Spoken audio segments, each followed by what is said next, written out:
So one of the chemicals used to make soaps is sodium hydroxide. Now, sodium hydroxide reacts with animal and vegetable fats to make glycerol and soap. So sodium hydroxide belongs in a class of compounds known as bases. So what are some general properties of acids? So let me just preface what we're going to talk about. Bases and acids. What defines an acid, and we know a little bit about acid, right? Acid is corrosive, it eats things, it breaks things down chemically, and bases tend to neutralize acids. What you don't know is when you take a base and an acid and you put them together and they neutralize, they usually form some sort of a salt.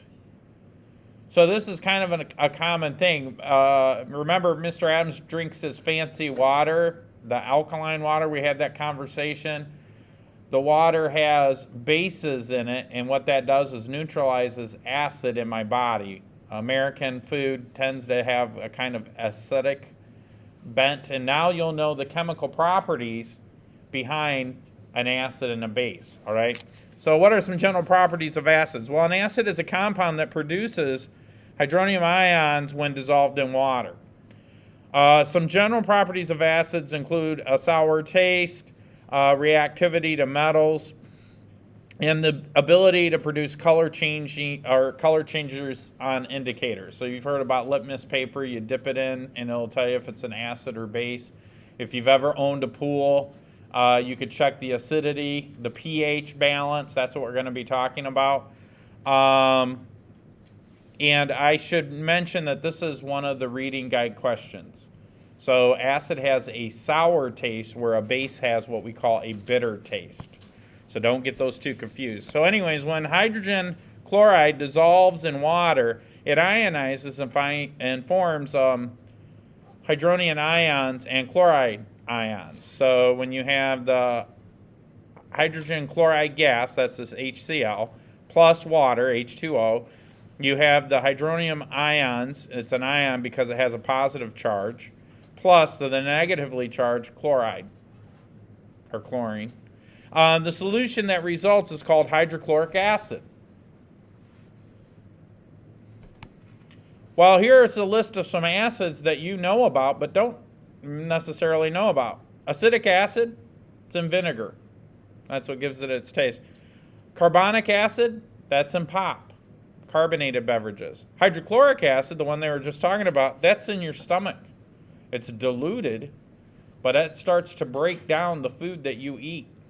Nitric acid is something that's found in fertilizers. The nitric acid helps in the production of glucose. It's part of the photosynthesis stuff.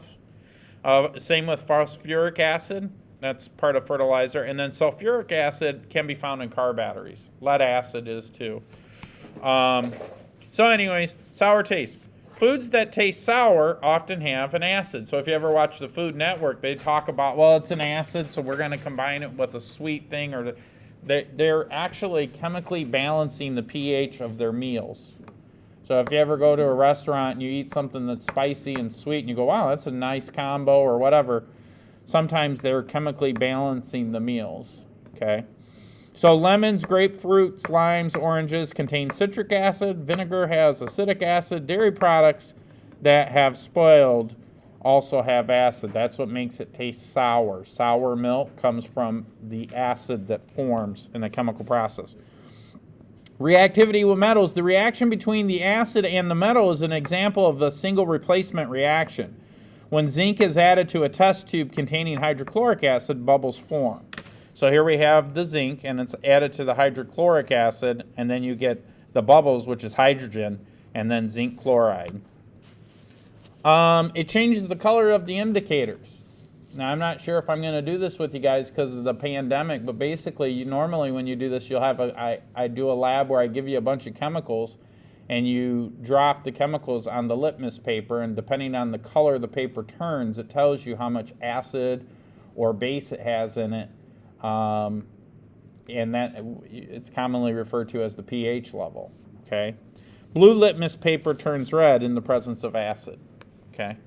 So apples contain several acids, including all those acids listed there. Vitamin C is actually an acid.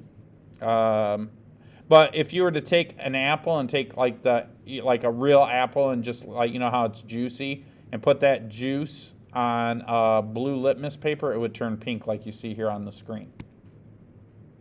So what are some general property of bases? Well, a base is a compound that produces hydroxide ions with the negative charge when dissolved in water. So some general properties of bases include a bitter taste. So don't get sour and bitter confused. Bases taste bitter, BB, bitter base, and acids taste sour. All right. So they feel a little slippery sometimes, but most of the time they're in powder form and have the ability to change the colors of indicators. So sodium hydroxide is an example of a base. Sodium hydroxide dissolves in water and disassociates the sodium ions from the hydroxide ions. The hydroxide ions is an indicator of a base. We'll talk about that in a second. So aluminum hydroxide is the chemical they put in deodorants and acids. Calcium hydroxide, it goes in concrete and plaster. Magnesium hydroxide, that goes into an antacid, like Tums. Milk of magnesia, you ever heard of that? So that helps to settle the acid in your stomach. And then sodium hydroxide, that's like a drain cleaner, soap production. It's kind of like bleach. Okay. So without sugar, chocolate tastes bitter. Cocoa beans produce a base that gives an unsweetened chocolate its bitter taste. Many liquid medicines contain bases. Fruit flavors are often added to mask the taste of these basic solutions. The slippery feel. The bases feel slippery. Wet soap and many cleaning products that contain bases are slippery to the touch. When wet, some rocks feel slippery because the water dissolves compounds trapped in the rocks, producing a basic solution film on the surface of the rock. Bases turn red litmus paper blue. There's other types of acid-base indicators, but basically if you learned in elementary school, or you should have in middle school for sure, about pH balance. Okay, it goes 0 to 14, 7 is neutral. Water is 7.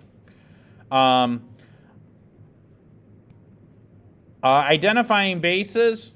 Well, flowers contain natural indicators. So the color of the flowers on whether the plant is growing in acidic or basic soil, you could tell by the color of the flowers.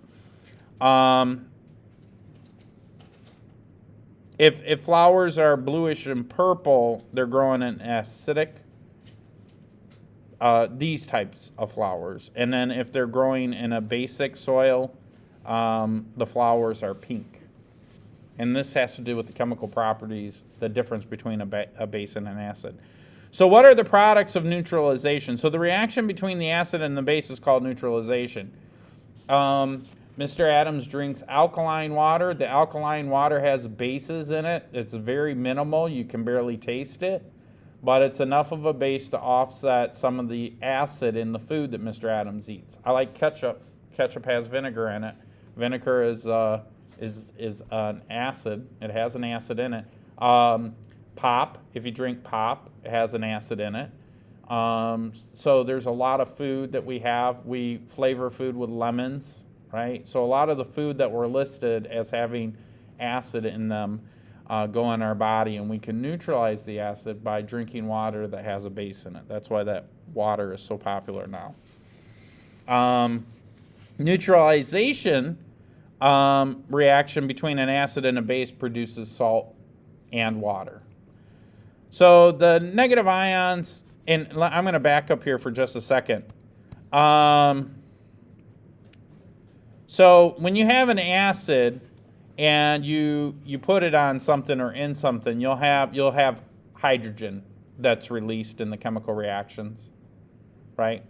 When you have a base, you'll have what we call hydroxide, OH. So your pH balance the pH scale is based on how much OH or H you have. The more hydrogen you have, hydrogen ions, the more acidic it is. The more OH or hydroxide ions you have, the more basic it is, okay? But if you put those together, when you have OH with H, guess what it makes? Water. And the other stuff usually forms an acid. So negative ions of an acid combine with the positive ions of the base and produce an ionic compound called a salt. Hydronium ions from the acid combine with the hydroxide ions from the base and produce the water.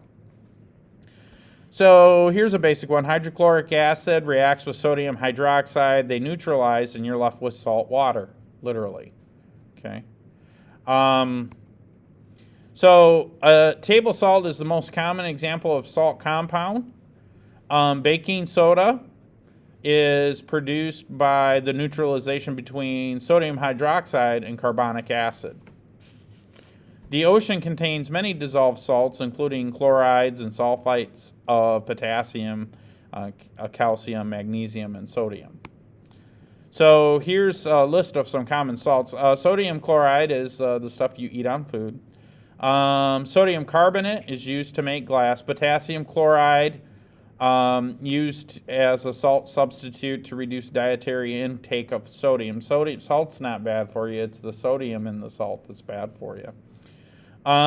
Potassium iodide added to table salt to prevent iodine deficiency. So when they say iodized salt, they add a little iodine in there because you don't eat enough of it, and it's good for you to have some. Magnesium chloride, it's a deicer of roads. Calcium carbonate, that's used in chalk. It could be found in chalk, marble, floors, and tables. Ammonium nitrate, that's in fertilizers and cold packs. So what are proton donors and proton acceptors? Well, acids can be defined as a proton donor, and bases can be defined as a proton acceptor. Now, we're saying proton, but we're talking about a hydrogen atom. Remember that a hydrogen atom has one proton, one electron. If a hydrogen atom gives off its electron, what's left? The proton. So the difference between a base and an acid is, does it have an extra? Did it gain a hydrogen atom that is ionized with a positive charge, which is basically just a proton? Or does it donate, or does it accept? So when an acid and a base react in water, the proton from the hydronium ion and the acid combines with the hydroxide ion from the base to form water. Acids lose or donate protons, bases accept protons, forming water.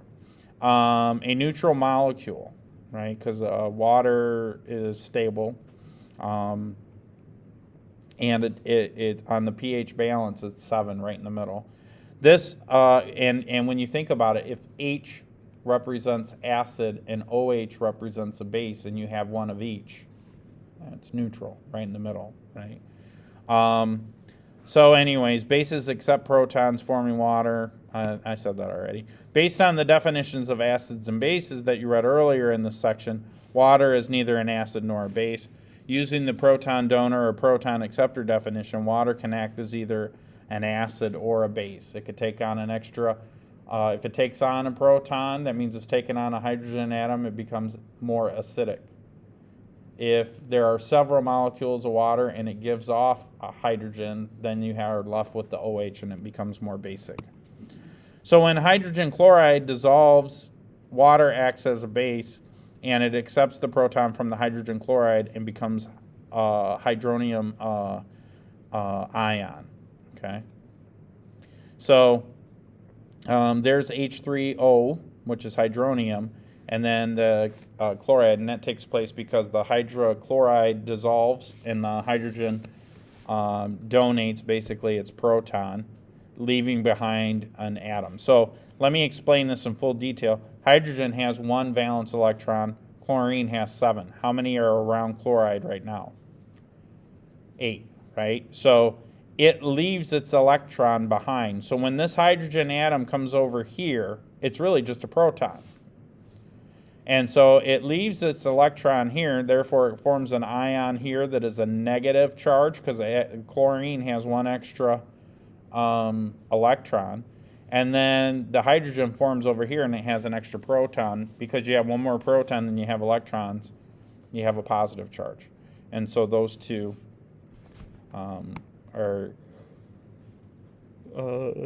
attracted to each other. So when ammonia dissolves and water acts as an acid, it donates a proton to the ammonia. So same thing, but the other way. So what ion is formed when a base dissolves in water? A, hydroxide ion. That's the OH. That's the basic thing. What products are formed in the neutralization reaction? Water and salt. D. And in the reaction between ammonia and water, to form ammonium ion, water acts as a base or an acid. Does anybody remember? It's an acid because it donates the proton to the ammonia. Can't talk. All right, one last one. A food that contains acidic compounds can often be identified with a bitter taste. False, because bitter is a base, BB, right? Good. And sour is an acidic compound. All right, that's all I got for you guys. Any questions? So post it.